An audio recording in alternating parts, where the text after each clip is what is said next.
My everyday name is Heather Bell Callaghan. My Tlingit name is Thagoon, and I'm from the Fox family, which is Nagase in our Tlingit language. I come from the Eagle Killer Whale clan. That's a matrilineal line. Is my mother and my grandmother were all Eagle Killer Whales going back.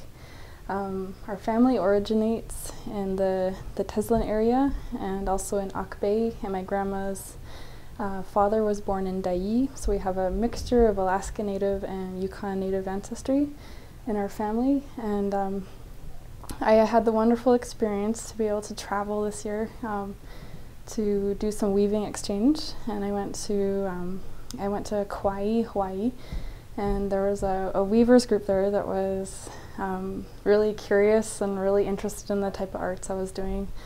And they really wanted to share ideas and exchange thoughts and stories. They say, talk story, you want to talk story. That's their Hawaiian way of saying, let's talk, I want to hear about you. So I was there, I stayed in Kilauea and was able to study with Kumu Margaret Lovett and also Jeanette Robertson. They welcomed me in to study Lahala weaving, which was really incredible. The island itself is big mountains, gorgeous place, lots of beaches, so it was really an inspiring place to be.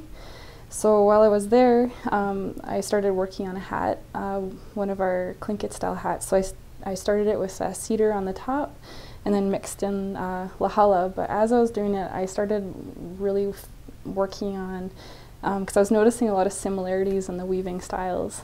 So I started mixing in Tlingit and Hawaiian together just to really acknowledge that journey. My big inspiration to travel to places in the Pacific, I've been to New Zealand when I was 21. That's where I first learned about weaving. I started weaving kite, and there'd just been a big break in our family. My grandma's namesake is a spruce root weaver, and we're all weavers in our ancestry, but there was a big break just with all the different things in history that's happened. So that was really important to me to bring back weaving for myself and in my family. So I started out in New Zealand with kite, and then from there I've been able to go to, 10 years later, went to Kauai to carry on with that study of Pacific weaving. So I'm really interested in how the trade routes, there's a lot of trading, like we have the Chilkoot Trail, and then there's all the trails out from the inland to the ocean. And then beyond that, we have a lot of stories about people that could navigate by the stars and could travel vast distances on the currents. And you hear it from different people in Polynesia and also in our areas that talk about these star navigators that could travel like that. So a big part of this piece is really acknowledging and commemorating these travelers that were just so brave to hike through huge mountain passes and travel with all their goods and to trade shells and dentalium and abalone and copper and all different materials all along the coast and beyond. And just looking at a history that's not as acknowledged as I think it really could be.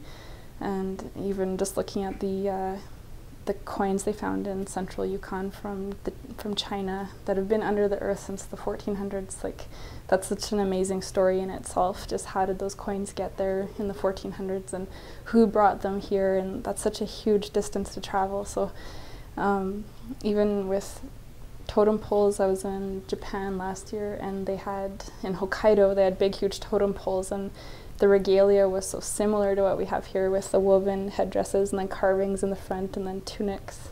So there's just so many similarities that I was noticing between all these different Pacific peoples. So that was the big inspiration was kind of getting at the heart of this huge Pacific travel.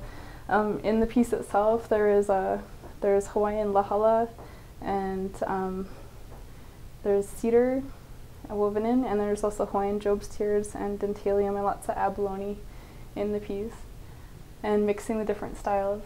How I see visual arts like dancing and singing with the artwork is I just feel like they're really integral, they're really symbiotic, they're like the ebb and flow of each other, they belong to one another. So when you see a lot of the the singing and dancing with all the regalia, all the outfits. They really are in tune with the songs that are being sung, and even how they're designed to sway and to dance. So they're, even in the very development of the outfits, it's really about how they will be in presentation to a group and to an audience, and to tell a story, even if it's a song that's 10,000 years old, but back to the last ice age, we still have songs like that. So they're really interconnected, and they also tell a story. Like the regalia always tells a story about that person, what their crest is, or what are their influences. It's a huge honor to be part of something like the permanent art collection. It's something that can be preserved for future generations, and it's like it's just a huge honor. It's for everybody, it's for the people, and there's no greater thing than to be able to provide something that you think is beautiful and comes from the heart, and be able to share that with a larger audience, and just share that wealth, share that beauty, and what you're experiencing in your story, your kind of storytelling through the art. So this is a huge, huge experience, opportunity, and I'm very grateful. It's an honor to be part of something like the permanent art collection. It's an honor. Yeah. Gosh, geez.